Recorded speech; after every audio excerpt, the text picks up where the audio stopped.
vamos a hacer el tema de gravitación universal. Es un tema teórico. Empecemos desde el siglo II antes de Cristo, en la que el hombre no sabía casi nada de lo que ocurría a su alrededor. Pero ya había intención de querer explicar, de querer hacer un estudio de lo que pasaba a su alrededor. Entonces, fue así que se plantearon algunos modelos desde la época de los griegos, algunas hipótesis en que la Tierra era el centro de todo el universo, ¿no?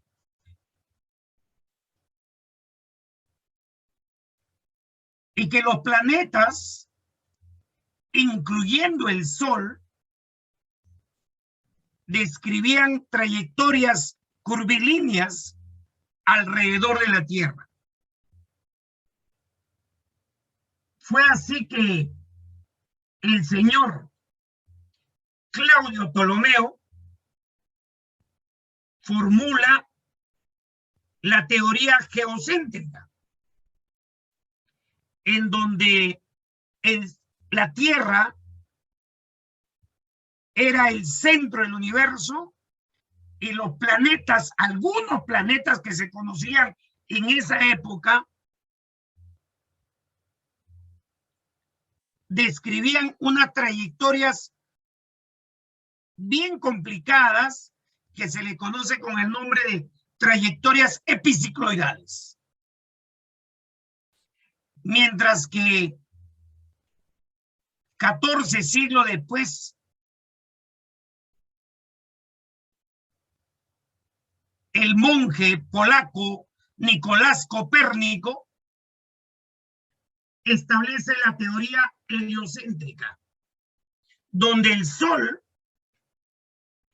es considerado el centro del universo y los planetas, incluyendo la Tierra, describen trayectorias circulares alrededor del Sol.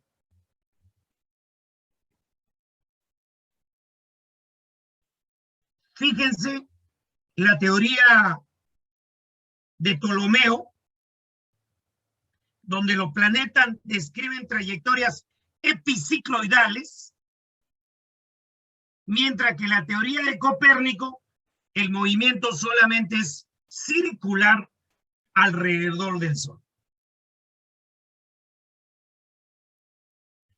Hasta llegar a la ley de Kepler. La ley de Kepler son 3 leyes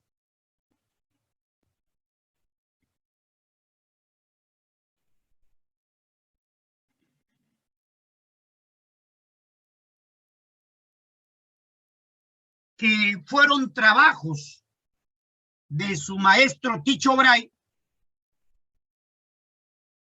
y que él recogió esos trabajos y más sus propios aportes enunció 3 leyes de gran importancia para el movimiento de los planetas y también para el movimiento de los satélites que orbitan, satélites naturales y satélites artificiales que orbitan alrededor de la Tierra. La primera ley, conocido con el nombre de ley de las órbitas. ¿Por qué? Porque Kepler, a diferencia de Copérnico, dice que el centro del universo es el Sol, pero que los planetas no describen trayectorias circulares. Los planetas describen trayectorias elípticas. Esa es la primera ley. Los planetas describen trayectorias elípticas alrededor del Sol. Eso quiere decir que si nosotros dibujamos una elipse, trazamos uno de los ejes de la elipse, el eje mayor, y acá presenta dos focos. En uno de esos focos está el Sol. Y el planeta va a orbitar alrededor del Sol describiendo esta elipse.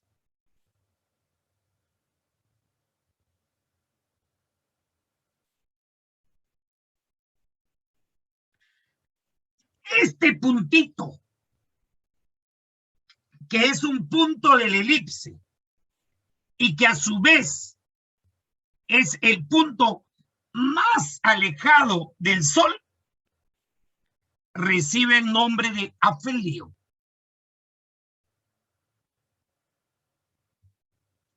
Y el puntito que está más cerca al Sol recibe el nombre de perihelio. Perihelio.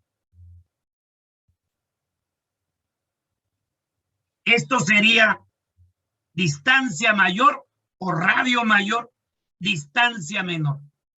Afelio, perihelio.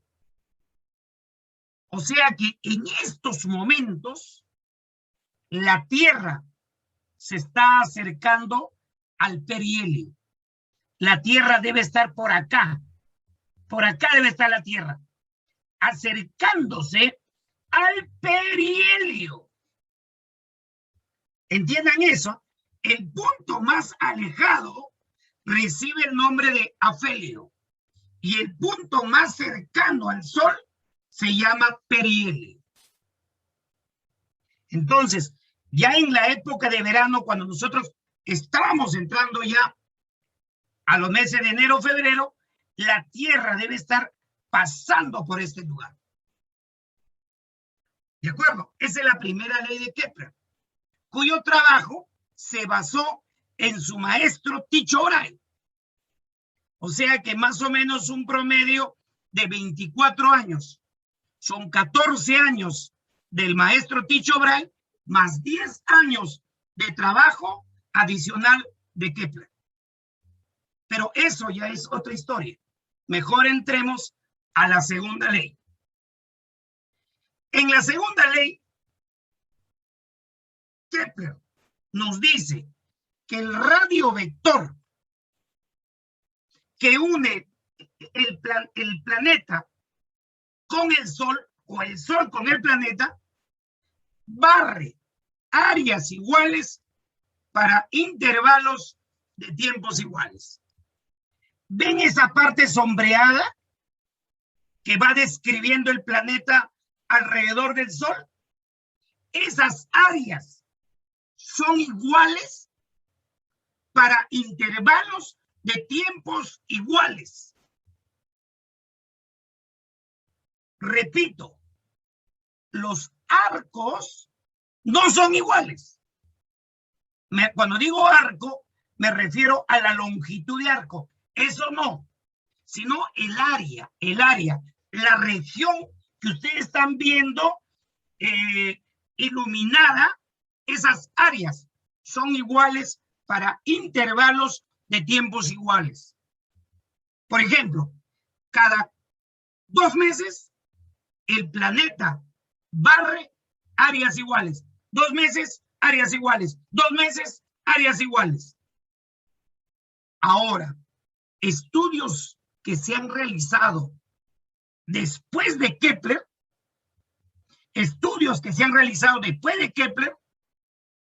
nos dicen que las áreas son proporcionales a los tiempos. ¿Cómo es eso? Si el tiempo es el doble, el área es el doble. Si el tiempo que tú controlas es la cuarta parte, el área será la cuarta parte. Obviamente, eso no dijo Kepler. Eso fue ya estudios posteriores a John Kepler. Entonces, jóvenes, ya vamos viendo las dos leyes. Primera ley, ley de las órbitas. Todos los planetas describen trayectorias elípticas alrededor del Sol, pasando por el afelio y pasando por el perihelio. Algo análogo también ocurre con la Tierra y la Luna. La Luna describe trayectorias elípticas alrededor de la Tierra, pero ya no pasando por el afelio, ya no pasando por el perihelio, sino pasando por dónde, a ver. ¿Pasando por dónde?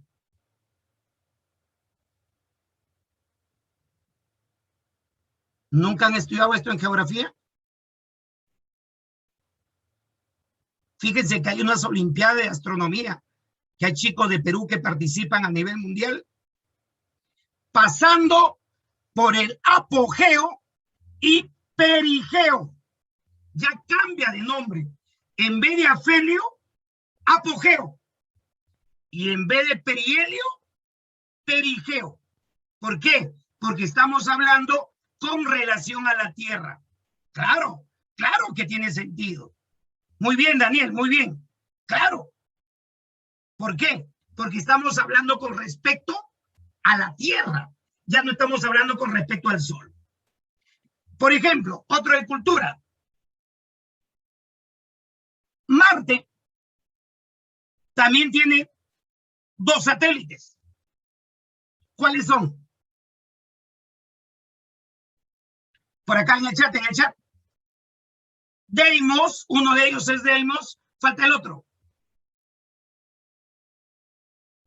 Falta el otro. Y Phobos y Deimos. Entonces, cuando Phobos gira alrededor de Marte, lo hace describiendo trayectorias elípticas. Pero ya no pasando por el apogeo ni el perigeo. Ya no pasando por el afelio ni perihelio, sino pasando por ¿quién?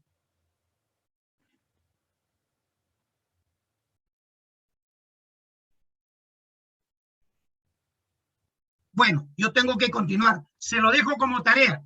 Se lo dejo como tarea. Esa pepita de oro para otra oportunidad. Me escriben por el WhatsApp. Ya mi secretaria le va a atender. Entonces, en una gráfica ya estática, tenemos esto. Tiempo T, tiempo T, tiempo T. Para intervalos de tiempos iguales, estas áreas de este sector, el área de este sector es igual que acá, es igual que acá. Si tú puedes observar, acá recorre más arco, porque tiene menos radio. Acá recorre menos arco, porque tiene más distancia. Y acá menos arco, porque tiene mucho mayor de distancia.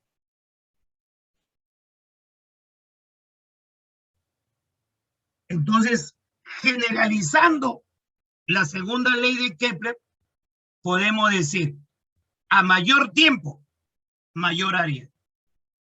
Tiempo doble, área doble. Tiempo triple, área triple. Ahora, ¿y cómo lo hizo Kepler? ¿Cómo pudo obtener esta relación?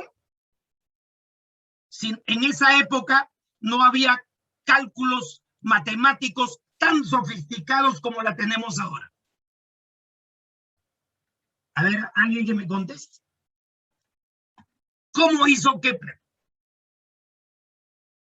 Acá hay una respuesta. Por las estaciones puede ser, claro, es un buen aporte. ¿Otro? ¿Otro?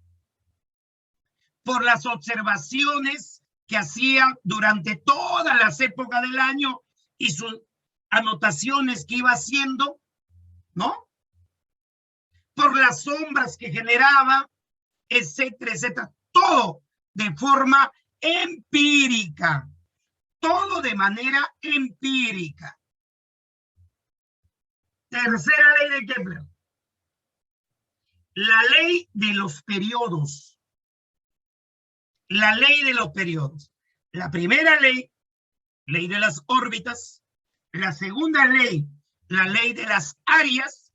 Y la tercera ley, la ley de los periodos. Ahora, ¿qué nos dice? Ya sabemos que el Sol está ubicado en un foco del elipse. Ya sabemos que el afelio es la máxima distancia, el perihelio es la mínima distancia. Pero el planeta orbita alrededor del Sol y el tiempo que demora en dar una vuelta se llama periodo. Tú lo sabes, se llama periodo. Entonces, si nosotros medimos la distancia desde el Sol hasta el planeta, una distancia R, que se cumple, que el cuadrado del periodo, ¿qué periodo? El tiempo que demora en dar una vuelta. Entre R al cubo sale un numerito. Y ese numerito, ese numerito es igual para todos los planetas. ¿No te parece eso interesantoso? Sale igual para todos los planetas. Por ejemplo, el tiempo que demora la Tierra al cuadrado entre la distancia del Sol a la Tierra elevado al cubo, sale un número. Profe, ¿qué número? ¿Qué número será? No me acuerdo, pues. Pero es un número.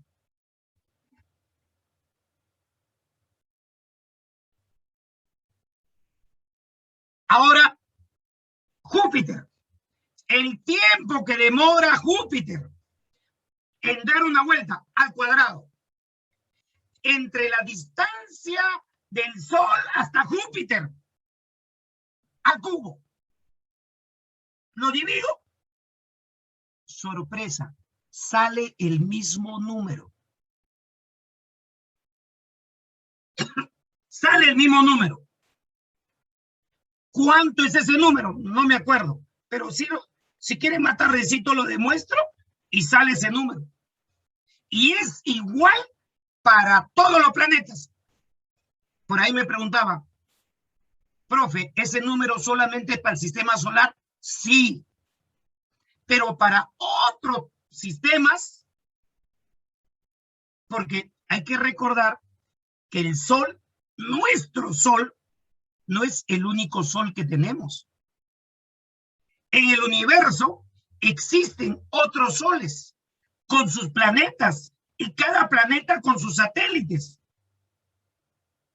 Entonces, hay otros soles y nuestro Sol es un punto en comparación, por ejemplo, con el Sol Arcturus, que se encuentra en otra galaxia. Por eso existe la primera velocidad cósmica, la segunda velocidad cósmica y la tercera velocidad cósmica, que lo hablaremos más adelante si es que alcanza el tiempo. Pero lo más importante, ¿para qué irnos a otros planetas? Hablemos de nuestro sistema solar. Y en nuestro sistema solar, tú puedes agarrar Marte, Júpiter, Saturno, Venus, y siempre se va a cumplir esta relación matemática. ¿Cómo lo hizo? De manera empírica. Por eso es el trabajo reconocido de Kepler y de Tycho Brahe, que son años de trabajo, años de observación y esa paciencia para ir anotando todas las observaciones que hacía en meses y días específicos. Pero lo más sorprendente de esto, el mismo día en que muere Galileo, nace Newton. Y Newton sí demuestra matemáticamente las 3 leyes. O sea, Kepler dice que la trayectoria es elíptica. En cambio, si tú agarras tu lapicero y tu cálculo matemático, operas y demuestras que es una elipse. ¿No te gustaría hacer eso? Luego, utilizando el concepto de momento de inercia y conservación del momento angular, se demuestra que para tiempos iguales, áreas iguales. Y aplicando la ley de la gravitación universal y relacionándolo con la fuerza centrípeta, se demuestra esta relación matemática. Pero ahí hay una preguntita que me gustaría que tú me digas. A ver, en el chat, de repente hay una pregunta. ¡Ah, excelente! ¡Excelente! Profesor, pero esta distancia del Sol al planeta es variable. ¿Qué distancia tengo que tomar? Buena pregunta. Tienes que tomar la distancia promedio.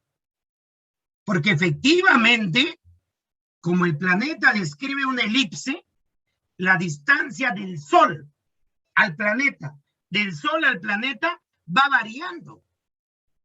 Entonces, ¿qué R voy a tomar? Si el R es variable. No te preocupes, te dice Kepler. Toma el valor promedio. ¿Y cómo obtengo el valor promedio? La distancia mayor más la distancia menor entre 2. Así de simple. La distancia mayor, que es la distancia al afelio, la distancia al perihelio, lo sumas entre 2. O mejor dicho, la mitad del eje mayor de la elipse. Y con eso hemos terminado las 3 leyes de Kepler. No te preocupes, mi estimado Daniel. Estoy acá para contestar todas las preguntas que quieran.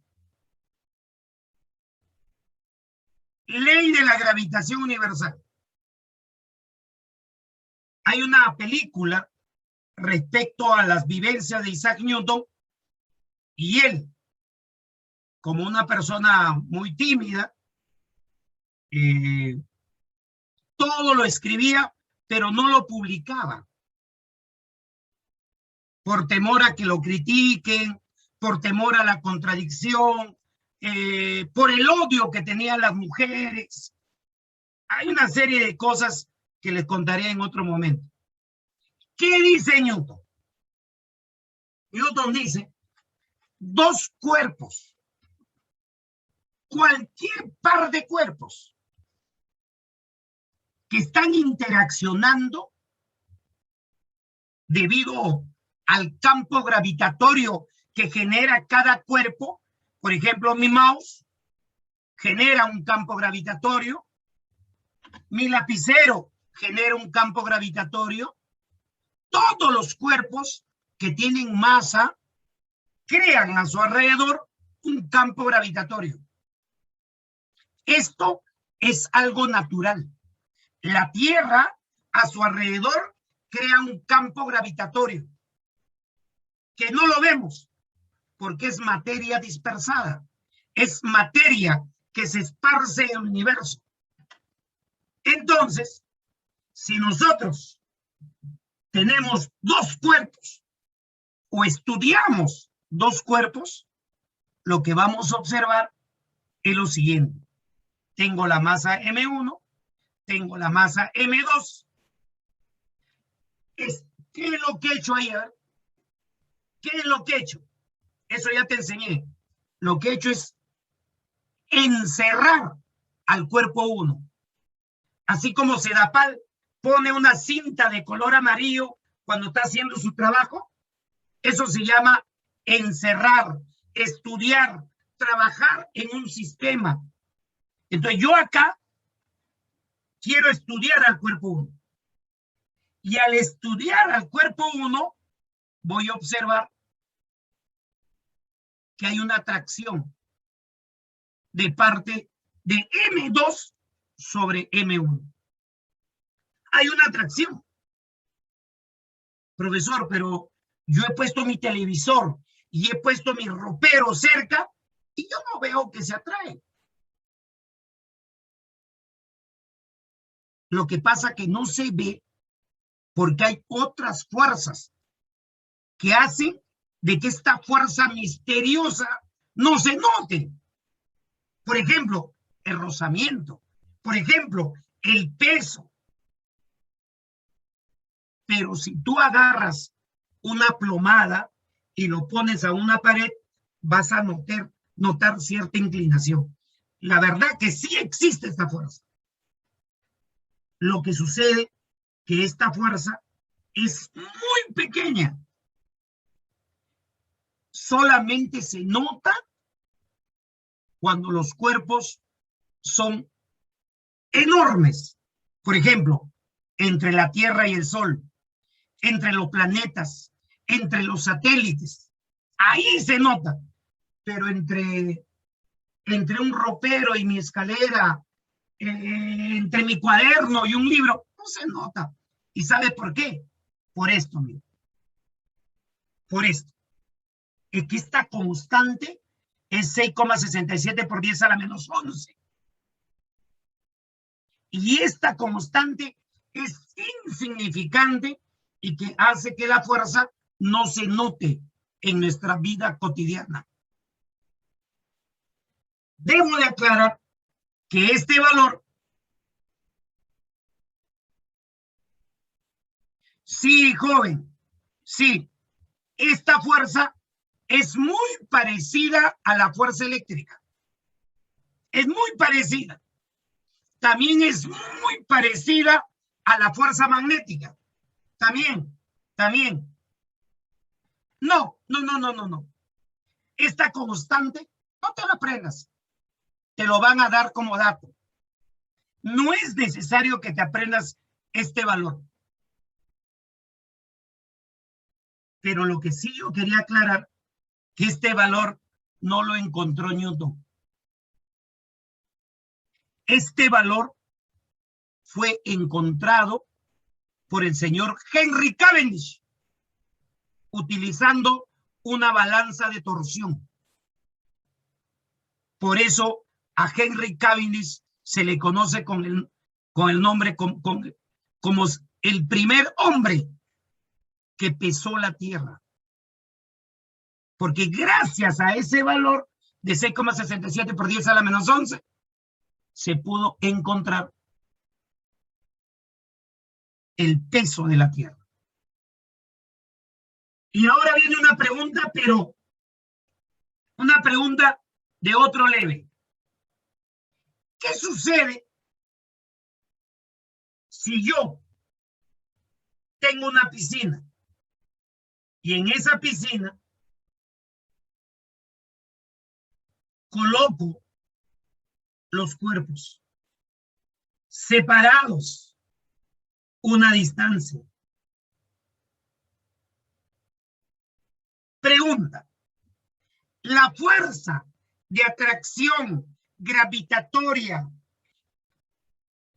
que le ejerce un cuerpo al otro cuerpo se alterará, aumentará, disminuirá o permanecerá igual? ¿Tú qué dices? Mira que ya estamos dentro del agua. A ver, por acá hay opiniones.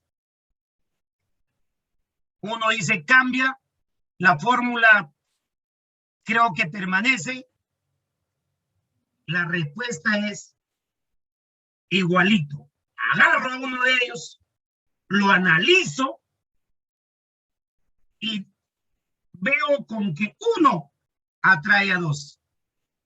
Esa fuerza es la misma. No cambia absolutamente nada.